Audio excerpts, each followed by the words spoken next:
বেশ ভালো লাগছে। আর ড্রাই ফ্রুটসগুলো ওর সাথে সাথে পড়ছে। আমরা তো চালের পায়েস, শিমুয়ের পায়েস এসব খেয়েই ছোটো থেকে বড় হয়েছি। কিন্তু যা হয়, মানুষ যখন যেখানে থাকে তাদের সাথে সাথে মানাতে হয়। কিন্তু সত্যি ভালো লাগছে খেতে। তোমরা অবশ্যই একবার ট্রাই করো এবং আমাকে বলো কেমন লাগলো।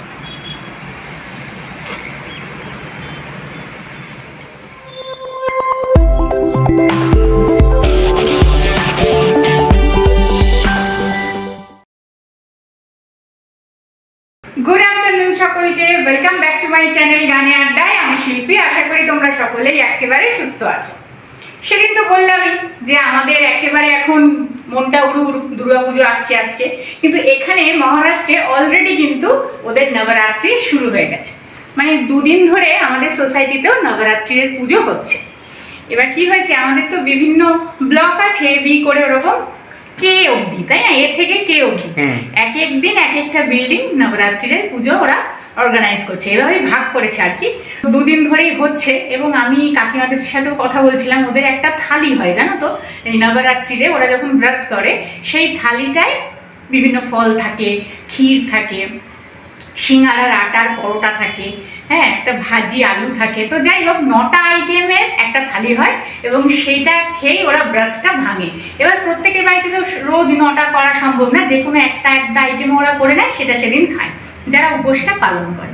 তো যাই হোক, এইটা আমাদের কাছে একটু নতুন। মানে আমরা তো ষষ্ঠী বা পঞ্চমী থেকে দুর্গাপুজোটা স্টার্ট করি, ওরা কিন্তু একদম প্রথমা থেকেই শুরু করে দেয়, 9 দিন ওরা এটা পালন করে। তো আজকে আমি সেই রকমই একটা রেসিপি রান্নাঘরে তোমাদের সাথে শেয়ার করব। আমি তো অনেক ধরনের রান্নাই তোমাদেরকে দেখিয়েছি, ভাবলাম এরকম একটা ডিশ একটু দেখাই। তো বেশি কিছু ইনগ্রেডিয়েন্টস লাগে না, সময়ও একদম কম লাগে। তাহলে চলো দেখাবো আজকে সাবুদানে কি ক্ষীর, মানে সাবুদানার পায়েস। ঠিক আছে, ওরা এভাবে বলে, তাই আমিও একটু এভাবে বললাম। তাহলে চলো দেখে নিই কী কী লাগছে। এখানে হাফ কাপ পরিমাণে সাবু আছে। এটা ছোট দানা সাবু, বড় দানা সাবু নিলেও কোনো অসুবিধা নেই। সাবুটাকে ভালো করে 2-3 বার ধুয়ে ভিজিয়ে রাখবো। সাবুটা ধুয়ে নিয়েছি। এইবারে যতটুকু সাবু ঠিক ততটা জল দিয়েই ভিজিয়ে ঘন্টা 2 রেখে দেবো। সাবুটুকু ভিজে গেলেই হবে, আর বেশি জলের দরকার নেই। সাবুটা যেটা ভিজিয়ে রেখেছিলাম সেটা পুরো জলটাই টেনে নিয়েছে। এটা না মাঝারি মাপের সাবু হলে বেশি ভালো হয়। আমার কাছে ছোট ছিল, আমি ছোট দিয়েছি। ওদের দেখেছি ওরা বেশ মাঝারি মাপের সাবুর দানায় করে, মানে এটা তো জাল দিতে হবে। সাবুর দানাগুলো যদি একটু বড় হয় তাহলে গলে যাওয়ার সম্ভাবনাটা কম থাকে। আচ্ছা, এখানে কিছু ড্রাই ফ্রুটস ভিজিয়ে রেখেছিলাম, এটা তোমরা তোমাদের পছন্দ অনুযায়ী দিও। এগুলোকে আমি কেটে নেব। আর আগে থেকেই এই ফুল ক্রিম মিল্কটাকে, মানে দুধটাকে আমি জাল দিয়ে রেখেছি। কাঁচা দুধের ব্যবহার এটাই করবো না। একবার দুধটাকে ভালো করে জাল দিয়ে আগে থেকে রেখে দিয়েছি। এটা এখন নর্মাল টেম্পারেচারে চলে এসেছে। আর চিনিটা ব্যবহার করবে যে যার স্বাদ অনুযায়ী।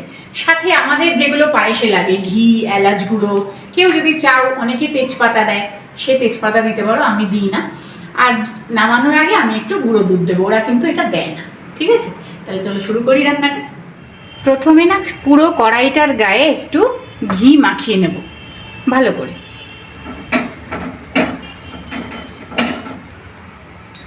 দিয়ে দিলাম 2 চামচ মতো ঘি। ঘিটা গরম হয়ে গেছে। এবারে সাবুর দানাগুলোকে আমি একটুখানি ভেজে নেব।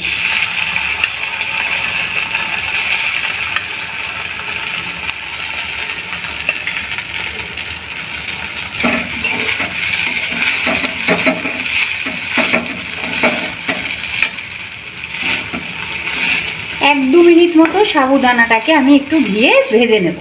বেশিক্ষণ ভাজার দরকার নেই, আর যেহেতু ভিজানো একটু লেগে লেগে যাচ্ছে। এবারে দিয়ে দেবো দুধটা। এখানে আমি ফুল ক্রিম দুধ নিয়েছি। এরকম কোনো ব্যাপার নেই ফুল ক্রিমেই করতে হবে, আমরা যেহেতু ঘরে এটা খাই, এটা ছিল, এটাই নিয়েছি। যে কোনো দুধেই এটা বানানো যাবে। ওপরে যে মালাইটা পড়েছিল আমি সেটাও দিয়ে দিলাম। সাবুর পরিমাণ অনুযায়ী দুধটা ব্যবহার করবে। আমি হাফ লিটারের একটু বেশি দুধ এখানে দিচ্ছি। সাবুদানাগুলো এখনো কাঁচা তো, তাই সবকটা দানা নিচে চলে গেছে। যেই সাবুদানাগুলো সিদ্ধ হয়ে যাবে অমনি দানাগুলো ভেসে ওপরে উঠে আসবে।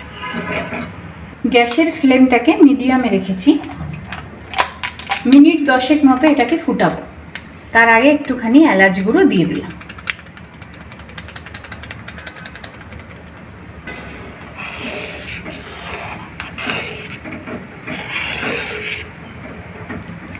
ড্রাই ফ্রুটসগুলোকে আমি একটু ভিজিয়ে আলমন্ড পেস্তা এগুলোর খোসা ছাড়িয়ে নিয়েছি, আর একটা কাঁচি দিয়ে একটু লম্বা লম্বা করে টুকরোগুলোকে কেটে নিচ্ছি।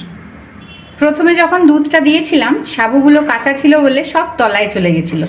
যেই সাবুগুলো সিদ্ধ হয়ে যাচ্ছে এবং দেখতে অনেকটা এরকম ট্রান্সপারেন্ট হয়ে যাচ্ছে, ওগুলো কিন্তু ওপর দিকে ভেসে উঠছে, মানে সাবুগুলো সিদ্ধ হয়ে যাচ্ছে। সাবুটাও অনেকটা পরিমাণে বেড়ে গেছে এবং দুধটাও অনেকটা ক্ষীরের মতো হয়ে গেছে। দেখো সাবুগুলো কিন্তু ট্রান্সপারেন্ট হয়ে গেছে। এবারে দিয়ে দেব পরিমাণ মতো চিনি, যে যার স্বাদ অনুযায়ী চিনির ব্যবহার করো। চিনিটা দেওয়ার পরে এই টেক্সচারটা কিন্তু একটু তরল হবে, তাই আরেকটু এটাকে ভালো করে টানিয়ে নিতে হবে। এখানে আমি 3 চামচ মতো দুধ নিয়েছি বড় চামচে, আর সামান্য একটু ফুড কালার দিচ্ছি। হ্যাঁ, তাহলে রঙটা একটু দেখতে সুন্দর লাগবে। যাদের কাছে স্যাফরন আছে তারা স্যাফরন দিও, তাহলে গন্ধটাও ভালো হবে। ফুড কালার, দুধ, আর এর সাথে দিচ্ছি একটু গুঁড়ো দুধ। ছোট প্যাকেটের 1 প্যাকেট মতো গুঁড়ো দুধ দিয়েছি।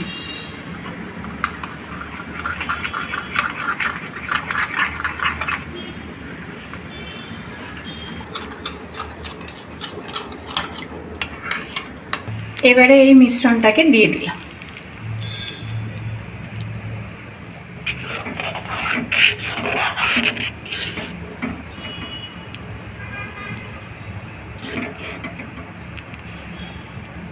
ওই দুধের মিশ্রণটা দেওয়ার পরে মিনিট 2-3 আরেকটু ফুটিয়ে নেব। আমি তো পরে চিনিটা দিলাম। আমি যেভাবে মিষ্টি দই করেছিলাম, যারা তোমরা দেখেছো তারা জানবে, চিনিটাকে ক্যারামেলাইজ করে নিয়েও কিন্তু এই ক্ষীরটা বানানো যেতে পারে।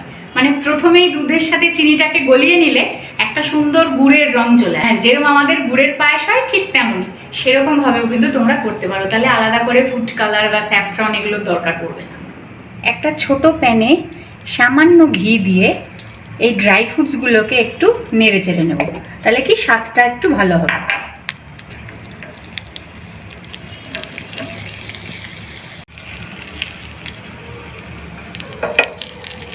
এটা ড্রাই ফ্রুটসগুলোকে দিয়ে দেব।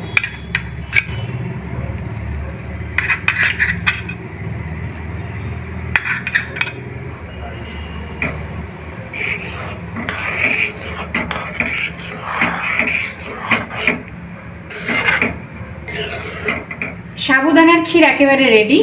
নামানোর আগে আমি আরেকটু ঘি আর একটু এলাচ গুঁড়ো দিয়ে দেবো।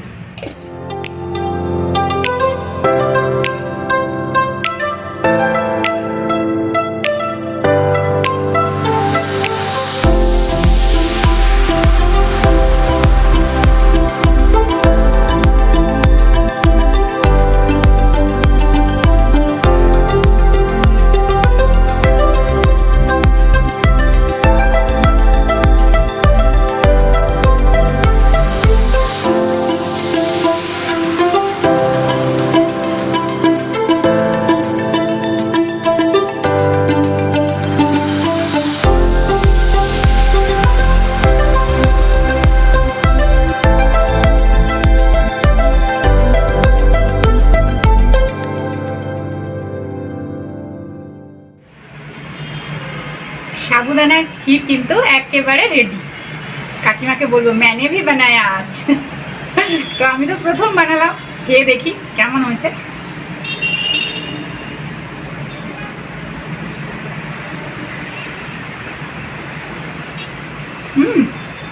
ভালো লাগছে, ভালো লাগছে। বোঝা যাচ্ছে না কিন্তু অতটা যে সাবুদানা। দানাগুলো তো সিদ্ধ হয়ে গেছে, মুখে দিলেই সুন্দর মেল্ট হয়ে যাচ্ছে, বেশ ভালো লাগছে। আর ড্রাই ফ্রুটসগুলো ওর সাথে সাথে পড়ছে। আমরা তো চালের পায়েস, সিমুয়ের পায়েস এসব খেয়েই ছোট থেকে বড় হয়েছি, কিন্তু যা হয় মানুষ যখন যেখানে থাকে তাদের সাথে সাথে মানাতে হয়। কিন্তু সত্যি ভালো লাগছে খেতে। তোমরা অবশ্যই একবার ট্রাই করো এবং আমাকে বলো কেমন লাগলো।